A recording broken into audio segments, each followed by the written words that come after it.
Hi, I'm Paul, the guy behind DrivingMaul, and your best place rugby predictions and opinion. Well, for everybody apart from the person who has already downvoted us, and we've only been on for like 2 seconds. Geez, what's that all about, folks? Come on, but giving you a thumbs down before we even started is a tad harsh, but there we go. Or maybe you just know what you're going to get, but not today because it's not just going to be me. I've actually got somebody who'll know what he's talking about, which is good and always handy. So, hi Ryan, how are you doing, sir? Yeah, I'm well, but maybe I was thinking maybe I'm the reason for the downvote. Maybe they've seen me and seen where I'm coming in the Super Brew tipping comps and realised that I know nothing about what's going on. Oh, Not through 3 weeks anyway. Oh, it's been an absolute shocker. So I've yes. And if you want to know, perhaps I shouldn't have. Perhaps this is a bad sales pitch. Say it's a shocker, and then to go into the sales pitch. But hey, if you go onto patreon.com/driving mall, I've started a new series called Driving Mall versus the bookie, where I put $2 on each of my picks with TAB, and you can see how I'm doing, whether I'm making money or losing money. Actually, yes, hint, I'm losing money so far. So. But it's only $2 a game, so it's not like it's vast amount. So you can if you become a Patreon, that's exclusive content for you. It's one of the 3 posts a week I do at least for my Patreons, so you can go and check that out. That's what I do, and what this man does is he does the Tribe Sports app, which I've got right here on my phone. So if you're out and about and want to follow the games, it's all on here. They do commentary of all the Super Rugby games and lots of other rugby and lots of other sports. And it's also got all of the squads listed as well. So if you want to know, keep up to track with all that, then put it on your phone. Is that right, Brian? Yeah, so pretty much all commentary for all the Super Rugby and Six Nations this week. Live scoring of all the European leagues, Women's Six Nations.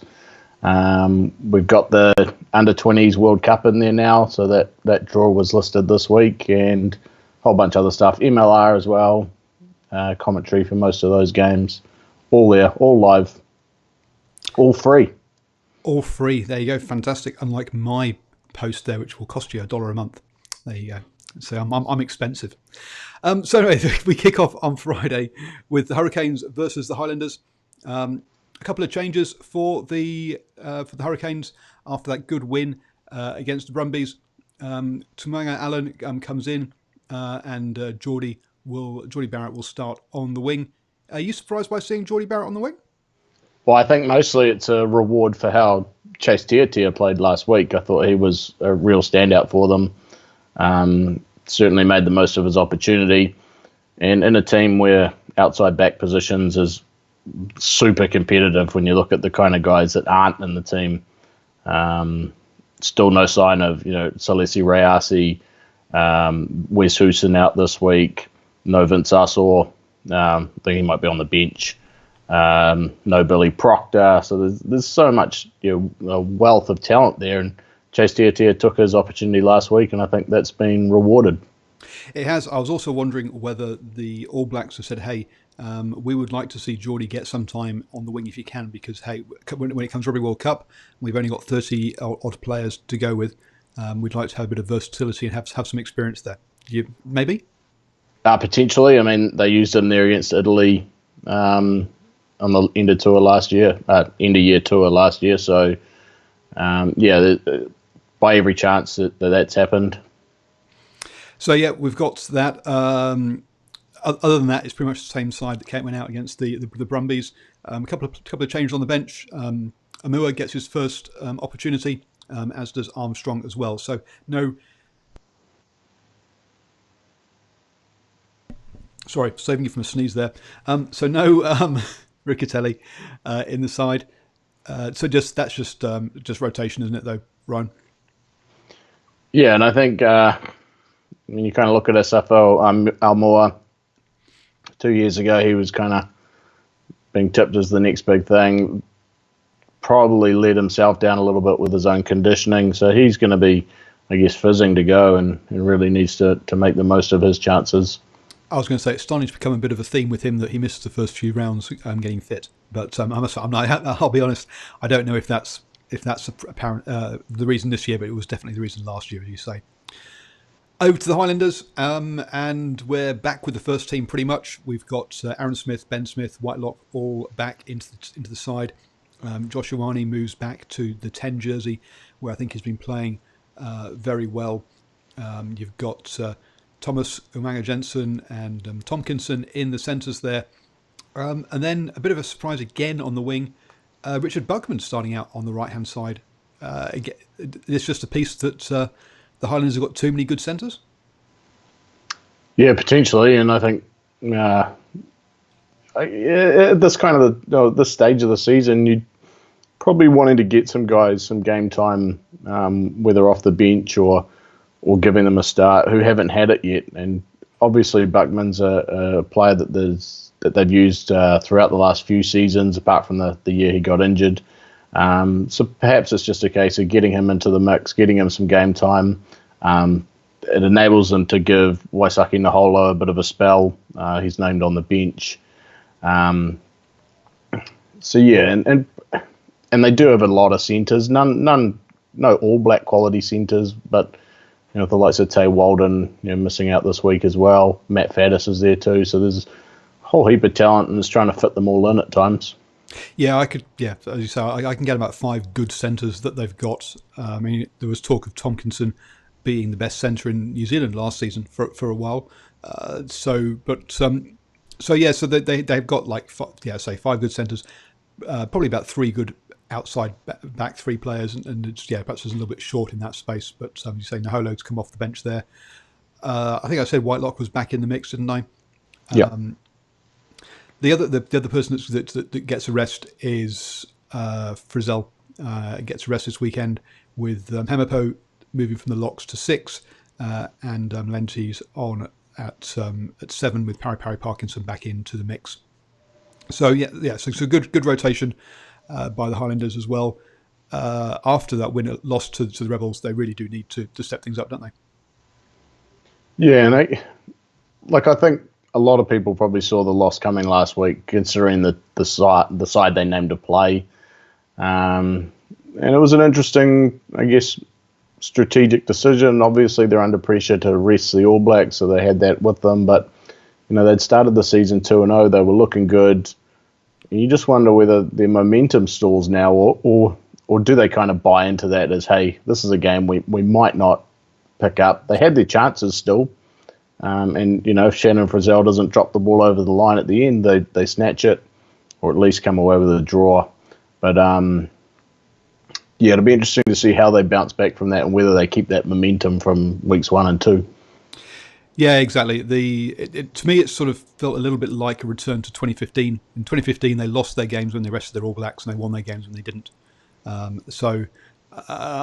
still gone with the Canes by 5. Which way have you decided to go this time? Yeah, I've gone with the Canes by 7. So slightly more, but yeah, after that good bounce back, we then have the Rebels versus the Brumbies. It's kind of like, hang on, haven't we had this already? Oh no, that's right, we had the Brumbies versus the Rebels in round 1. What a strange fixture this week. Got the same one straight, or the teams playing each other within 4 weeks. So the Rebels 4 changed their starting 15 because they're about to go on a run of 8 consecutive games, and so they're having to rest. They're having to rotate those players to keep them fresh there. So Matt Gibson, Robbie Abel, Leotoa have all been named for their first starts, and Adam Coleman is going to start at lock as well. So a lot of changes in that forward pack in particular because of that. Otherwise, again, pretty similar to in the backs to last week with Genia, Cooper, Meeks, English, Corabetti, Maddox, and Haylett Petty. Reece Hodge can't force his way back into this side. Interesting to hear the coach talk about of him as a centre, and saying that the 2 centres have been playing well and that they'd earned their spaces. Yeah, no, I guess the Rebels have started well, and at times you got to think about, do you break up that winning combination? Hodge is obviously a quality player. He's an international player. He does give them some versatility off the bench, in that he can slip into 12, 13, fullback, 10. He's another goal-kicking option, so he's obviously got value as a squad member, but interesting that he can't get back in, and maybe it's down to some fitness issues as well, whether they think he can't last more than 60 or 70 minutes at the moment could play into it as well. One of these players who may actually damage his career for being too versatile, unfortunately. Quite possibly, yep. Flipping over to the to Brumbies, five changes in there. Match day 23 as well. Henry Spate comes back into the side, and perhaps a better looking balanced back row as well, with Cusack moving to 8, Pocock and Valentine, who impressed early in the season, but then got rested last weekend.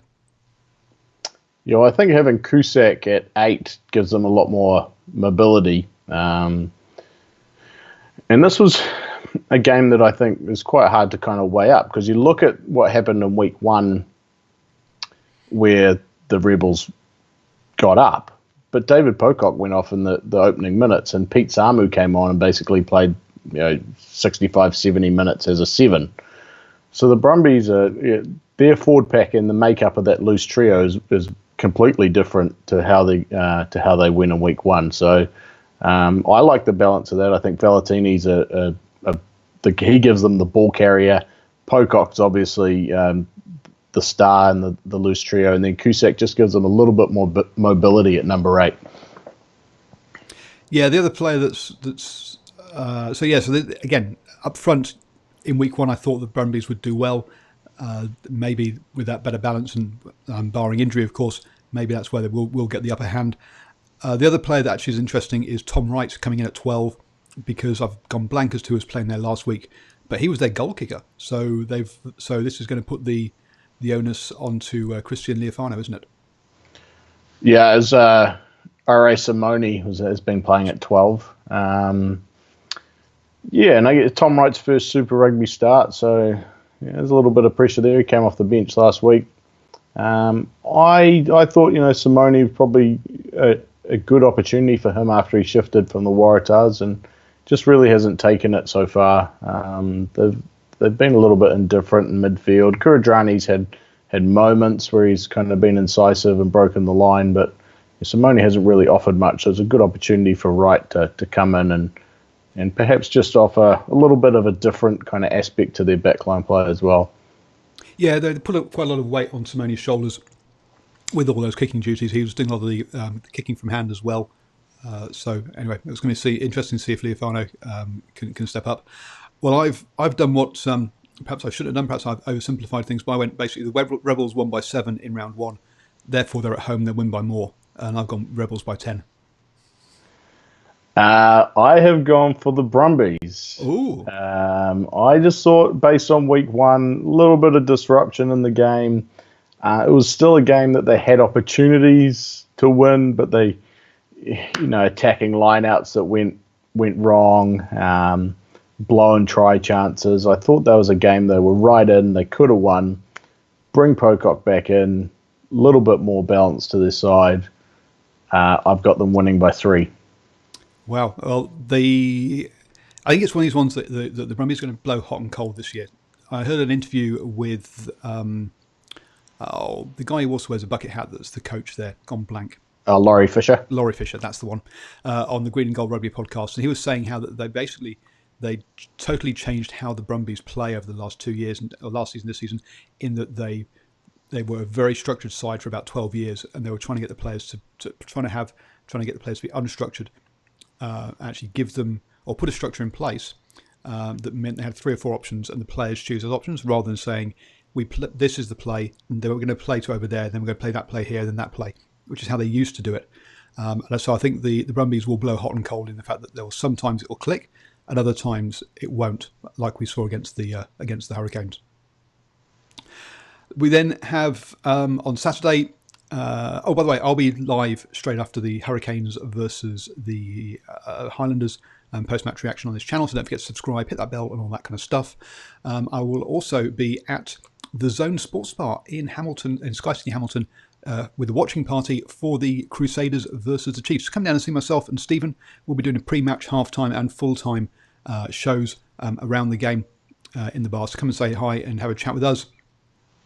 Are the Crusaders resting Owen Franks and Matt Todd this week? You bring up, so Michael Alatoa and Billy Harmon will start. This means that we've also, they're going to start, now I'm going to butcher the name, sorry, Iritiara, Enari, hopefully. Oh, yeah. Eddie. Most people just call him Eddie. Oh, well, now you tell me. Okay, so Eddie, starting at 9, which was a bit of a shock. I mean, this is first start at 9. Are the Crusaders taking the Chiefs a bit lightly here? It certainly has that look to it, and who can blame them? I mean, what we've seen from the Chiefs the last 2 weeks, it's when the draw comes out at the start of the season, I don't think Scott Robertson looks at this one and goes, well, here's where we can rest 6 players or whatever. But after the last 2 weeks, I think there's perhaps a chance that maybe he's taken that chance. There is a bit of a balance to it, though. I mean, but yeah, he leaves to it. He's got Braden Enor on the left wing, Sevu Reese on the right wing for his first start. He's got Will Jordan at fullback. I mean, there's probably 10 caps between them in the back. Well, I mean, in terms of how he's rotated the side with last week as well. So you drop out those guys that are missing this week, but then you bring Ryan Crotty back in, Cody Taylor on the bench. Brett Cameron's an All Black; he's on the bench. Taufua starts, so there's kind of a little bit of a mix there, but it definitely has that look of let's rotate some guys for what could be a lesser opponent. Which is crazy to think that the Chiefs are in that category. Moving on to the Chiefs now, then. We get we've got a whole bunch of new faces. Jack Debrasini gets his first start on the bench, but the up front, Nathan Harris, Nepo Lala come back in to the front row, so they're rotating that around, keeping them fresh. Brody Retallick and Tyler Ardron will be in the engine room with because Michael Allardyce has got himself an injury, so Tyler Ardron coming back from the concussion that made him miss last weekend. Antoinette Brown comes back in after having a weekend off against the Sunwolves, and Solomon Alamano also is back for his first start of the season. So a lot of a lot of players returning now for this Chiefs side, perhaps getting a bit of the leadership that they've been missing. Yeah, well, that's the flip side to what the Crusaders have done is that the Chiefs have brought back a whole heap of quality. And Harris and Lalala and Ardron, you got 3 internationals coming back into the pack.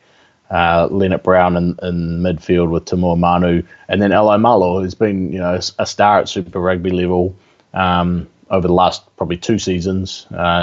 First appearance of the season after battling some injury. So yeah, the Chiefs kind of looking a little bit stronger on paper.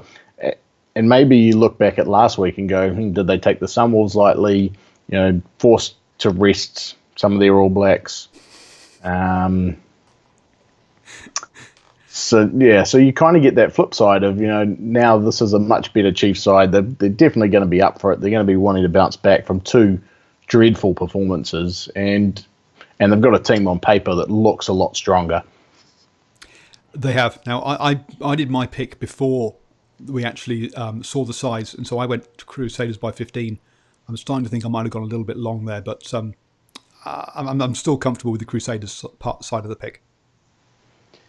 Yeah, I weighed up on this one for a while, and I kind of started to go high Crusaders, and then I was like, oh no, I'll come back down to the Chiefs, and then I sort of settled in the middle. I've gone Crusaders by 11. Crusaders have won 9 out of the last 10 games between these two, so Crusaders will be heavy favourites for this one.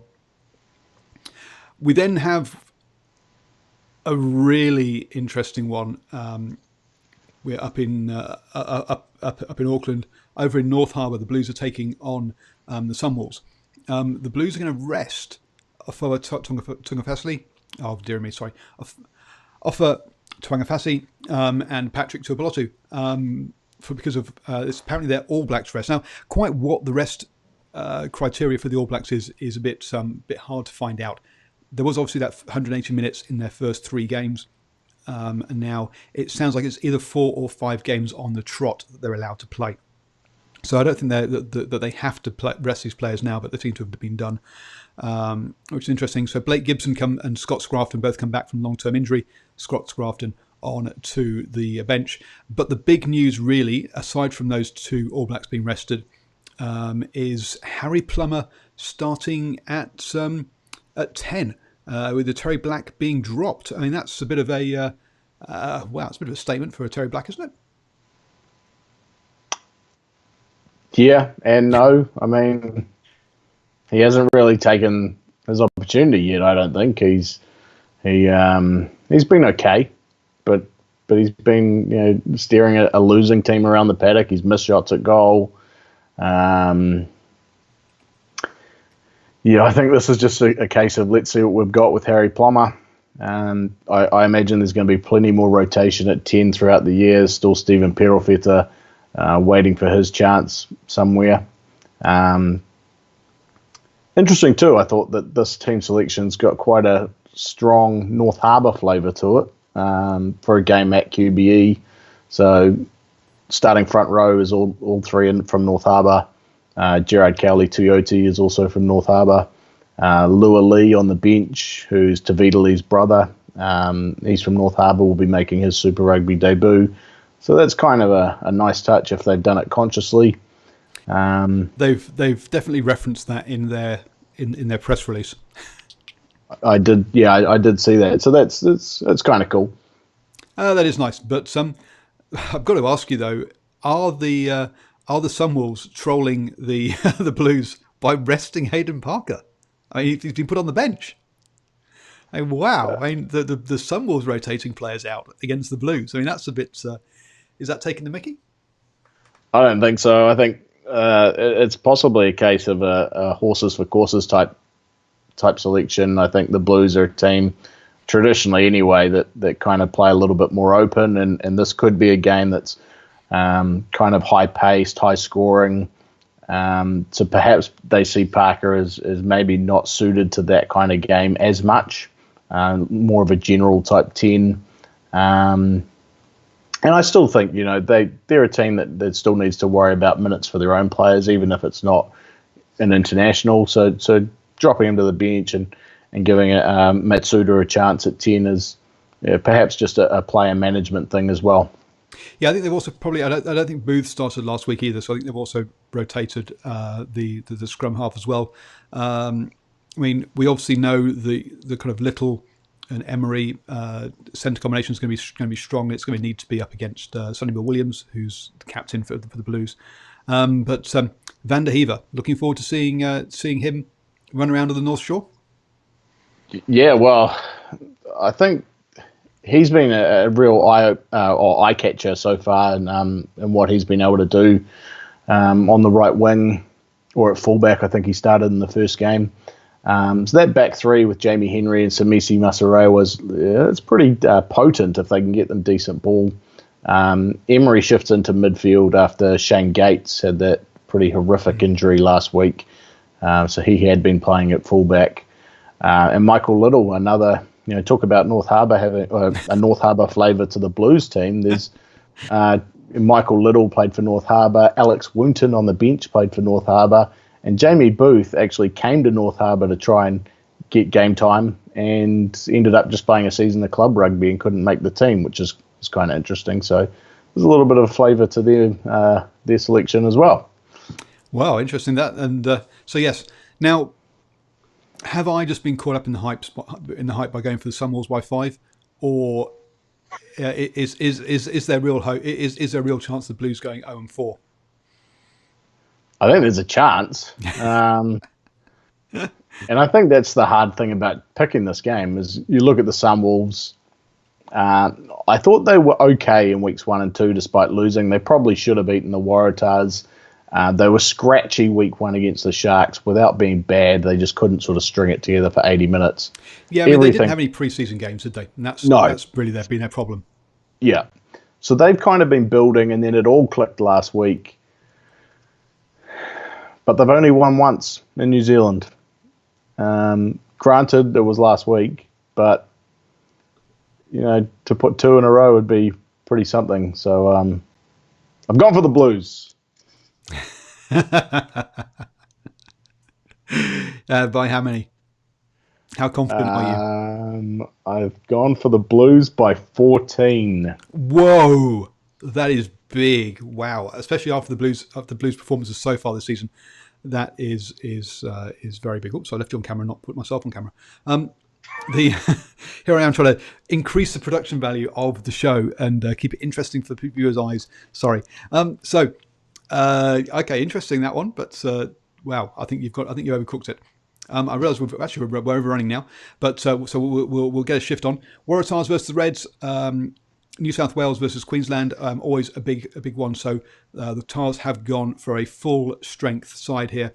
Adam Ashley Cooper comes back into the side. I'm not sure that's necessarily a strengthening personally, but hey, I think they see it that way. Join Carmichael Hunt. Big news, really, and there's obviously some selections in the pack. I'm interested. They've named them left flanker and right flanker rather than open and closed, which is interesting.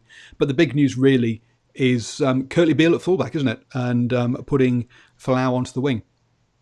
Yeah, well, I guess that kind of is to do with Ashley Cooper coming back in. How do they fit the sort of the 3 or 4 players in? So Ashley Cooper at centre, Hunt to 12, Beale to fullback, Folau to the wing.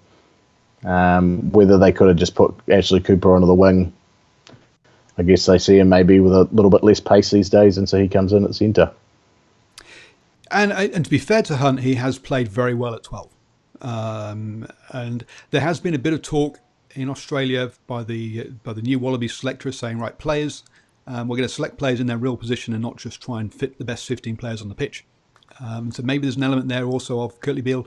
You're actually a fullback. You run far too much sideways at 12 to be a proper 12.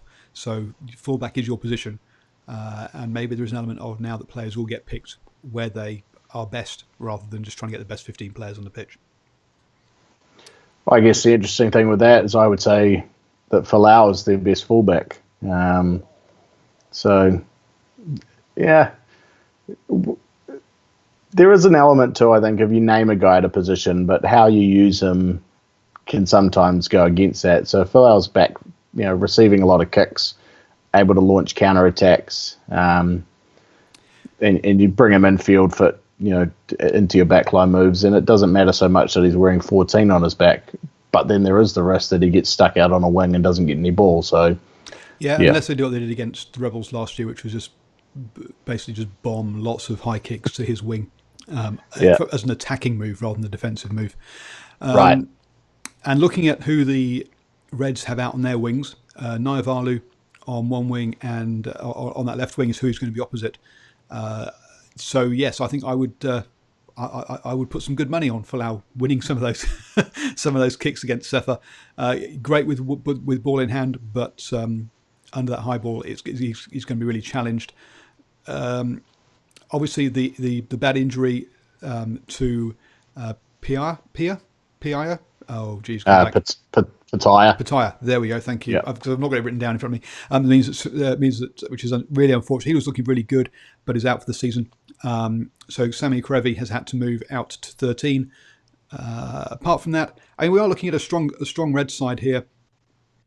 We've got Scott Higginbottom back in, JP Smith back in there, so it's a strong pack.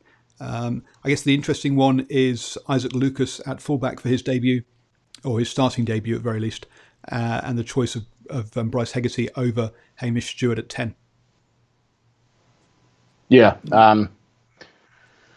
Who knows? I think there's a bit of a muchness between Hegarty and Stewart, but there's big chance for Isaac Lucas at fullback. I think Higginbottom coming back in at number 8's a big boost to them. Fun fact for you is he is the Super Rugby record try scorer for all forwards. So, really? Wow. Yeah. There we go. So you get all the important information here. I've just gone on home advantage, Tars by 3. The Reds have looked impressive, but haven't been able to turn those games into results, whereas the Tars haven't looked great, but they've got the results. Which way have you lent? I've gone the Reds by 1. Whoa, extreme confidence there. Yeah. I couldn't be any less confident. You could have gone for a draw. Oh dear. Now we haven't got any team news yet for the Lions versus the Jaguares. Obviously, the Jaguares will have had to travel over from Argentina. Again, this is a repeat of round 1, or the reverse of the fixture of round 1, should I say. The Jaguares have never beaten the Lions in South Africa. So I backed the Lions by 7. But after the Lions horror show last weekend against the Bulls, I'm not sure many people are going to have much confidence in them. Which way have you decided to lean? Primarily on the fact that they beat the Jaguares round 1, and the Jaguares are not a side that travels well. I've gone the Lions by 14. They need to bounce back. That was 2 weeks in a row, really, since the win over the Jaguares. I see this as a game where they just come out fizzing, as they have to be, really. And the Jaguares, on the back of 2 wins, perhaps just kind of, maybe not as motivated for it coming across the ocean. So not as motivated. It's revenge. This a dish best served cold. So true, but it's revenge off 2 wins. So yeah. So we'll see about that one. And then we have the Bulls versus the Sharks. Obviously, the Bulls with that good performance last weekend over the Jaguares and Sharks. But then again, Bulls good performance over the Lions last weekend. They lost the Jaguares the weekend before that. We've got since winning in round 1, so they've been up and down. The Sharks again have been up and down as well. I mean, we saw a good first couple of performances, then they lost to the Stormers last weekend. Good luck with this one. I haven't got a clue, in all honesty. I've gone with the home side by 5. Yeah, I've gone the home side as well. They have named their team. They have. We haven't seen the Sharks one yet, have we? No Sharks team. A little bit of forward rotation for the Bulls, but settled back line, with the exception of halfback, with Ivan Van Sale starting ahead of Ambrose Papier. Yeah, I was a bit surprised by that one. Yeah, I guess a little bit of rotation there. I think they're pretty much of a muchness between the 2 halfbacks. But I've gone the home side as well. I think, I talked the Bulls up a little bit pre-season. They let me down week 2. I then tipped against them last week, and that stung me. So I'm back on the horse this week. At Loftus, I've gone Bulls by 7. Is that what you said? The same, didn't you? So. Yes, I did. Yep. So I think we've managed to agree once this evening, which is good. Yep. Lock that one in. Bulls by 7. Put the house on it. No. So yes. So there you go. As you say, a bit of rotation around, especially on the loose forwards in that Bulls side. I mean, Pollard's going to be, let's be honest, going to be one of their key man here. Because the drop off between him and Libok is going to be quite considerable, and his kicking is just so important to this side, especially at altitude. So, he needs to stay on, and he needs to stay fit, as you say. Otherwise, a settled back line. I guess the question is, can Speckman be given any space? Because he's worth watching alone if he gets space in a game. So look out for him. If you're up at the early hours watching this one. Otherwise, he could be the entire highlight reel, depending on how he plays. So, thank you very much for joining me. Lots of comments in there saying that the South African Conference may be the most competitive. Yes, it is. Now, whether that's competitive because all the teams are good or competitive just because the teams blow hot and cold is open to question. But Ryan, why don't you let people know where they can get hold of you and the fantastic work that you do with the Tribe Sports app? So if you want to follow me on Twitter, you can follow me at New York Nixon. I'm always up for a chat about rugby or any other sport, really. You can leave your politics for Ashwin, but you can come for me for your sport. And make sure you download the Tribe Sports app. So it's on the Play Store, it's on the App Store. It's free. There's all your rugby there. I've got a couple of games I'm doing the commentary for this week. So I think Sharks, Bulls, and Blues, Sunwolves, and Hurricanes, Highlanders actually. So 3. So you can follow my thoughts on the game and keep up to date with all your rugby scores and a whole bunch of other sport as well.